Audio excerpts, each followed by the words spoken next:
Martha at Lazarus. Totoo po yun. At sa tingin ko naman po ay may karapatan din naman po mag-complain sa akin si Ate Martha. Kasi nga po, palagi na lang po ako nakaupo sa paanan ni Jesus tuwing sila po ng kanyang mga disciples ay dadalaw sa aming lugar. Nais ko lang naman po makinig sa mga aral ni Jesus. Maraming pagkakataon po na ako ay napalayo sa tamang landas. Ngunit hindi po ako pinabayaan ni Jesus na mapariwara.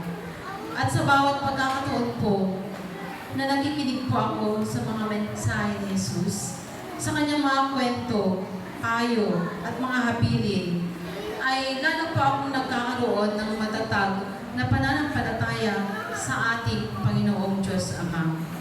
Ganon din po sa bawat isa na nagnanais na magtalaga ng ilang sandali sa pakikinig, pagbabasa ng salita ng Diyos.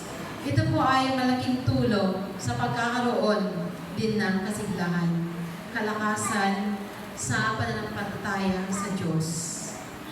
Kaya sikapin po natin makipag-ugnayan kay Jesus sa tuwi-tuwi na. Si Jesus ay palaging naghihintay lang po sa atin.